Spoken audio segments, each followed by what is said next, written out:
सास और बहू का कुंडली मिलन।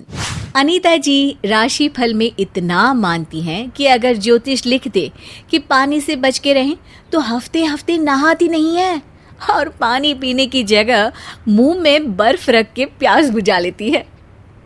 अरे बहू, ये पोछा क्यों लगा रही हो? राशिफल में लिखा था पानी से खतरा है, कोई फिसल गया तो? माँ जी, मैं आपकी बातों से परेशान होके रो भी नहीं सकती अब तो, क्योंकि आंखों से पानी आ जाएगा और आप कहेंगी कि पानी से खतरा है, रो मत। बहू सास के इस जरूरत से ज्यादा ज्योतिषी में मानने के विश्वास से परेशान थी और वैसे भी उन दोनों में ज्यादा बनती नहीं थी, क्योंकि सास को हर दम कोई नया भूत चढ़ा होता था। जैसे कि बेटे और बहू की कुंडली के तो सारे 36 के 36 गुण मिला दिए थे। अब मैं अपनी और बहू की कुंडली भी मिलवाऊंगी ताकि पता चले कि कौन से तारे खराब है जो हम दोनों में इतनी बनती क्यों नहीं। अरे कुछ भी बोलती हो, तारे पता नहीं, तुम्हारे दिमाग के तार जरूर खराब हो गए हैं। लेकिन सास है जो मानती ही नहीं। उन्होंने अपने परिवार के पुराने ज्योतिष को अपनी और बहू की कुंडली मिलाने के लिए घर बुला लिया। अरे ऐसा नहीं होता है, सास और बहू में बनेगी या नहीं इसके लिए कुंडली नहीं देखी जा सकती, उनकी दोनों की हरकत देखनी पड़ती है। हाँ, अरे जो देखना पड़े देखिए, आपको जो चाहिएगा वो मिलेगा, समझ गए आप? मुझे कुछ नहीं चाहिए, बस आप लोगों से छुटकारा चाहिए।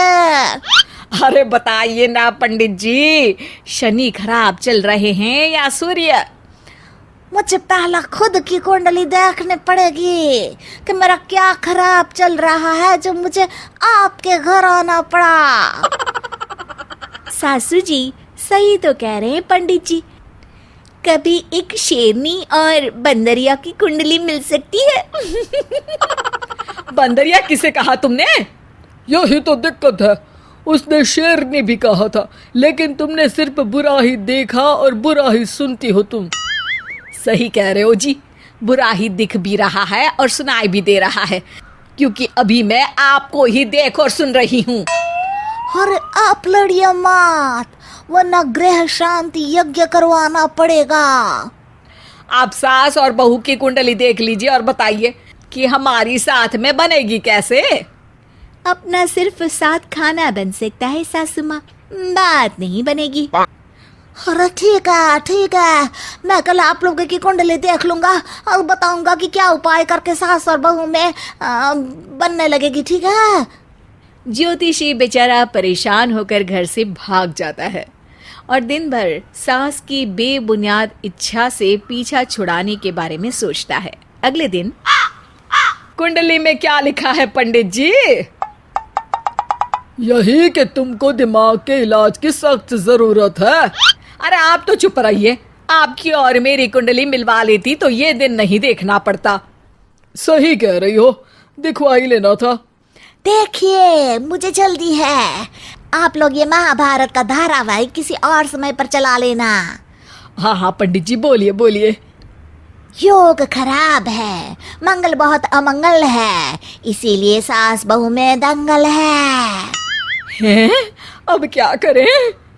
मंगल को भूख लगी है, उसकी भूख मिटाने के लिए हरी बिल्ली का दूध निकाल के किसी मोटरसाइकिल पे खड़ी लाल गाय को पिला दीजिए, सब ठीक हो जाएगा। अरे पंडित जी, ये तो नामुमकिन है।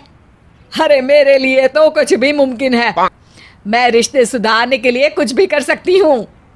जरूरत तो तुमको अपनी आदत सुधारने की है। पंडित जी, इनकी बात मत सुनिए, आपने जो कहा मैं सब करूंगी।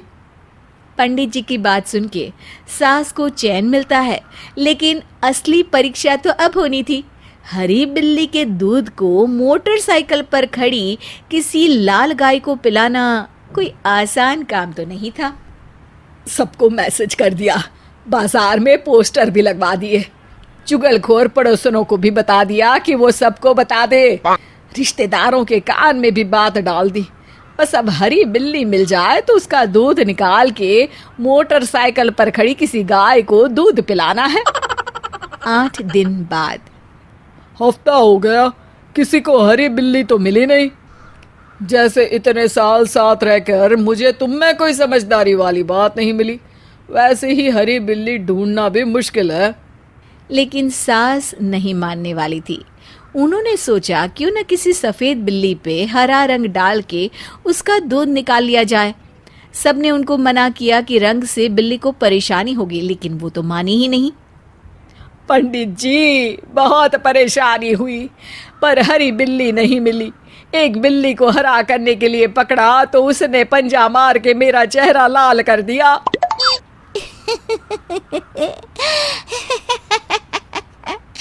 हरी बिल्ली नहीं मिलेगी और मिलेगी भी तो दूध नहीं मिलेगा। और अगर ये भी हो गया तो मोटरसाइकिल पर गाय कैसे खड़े होके दूध पिएगी? क्या मतलब?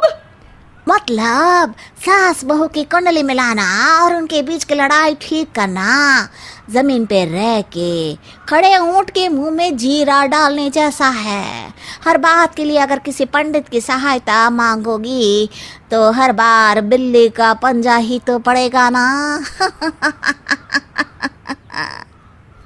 सास को अपनी गलती समझ में आ जाती है। वो वहाँ से चली जाती है और खुद की कोशिश से बहू से अच्छे से संबंध बनाने में लग जाती है। ये कहानी हमें सिखाती है कि विश्वास करना अच्छी बात है, लेकिन अंधविश्वास करना बिल्कुल नहीं।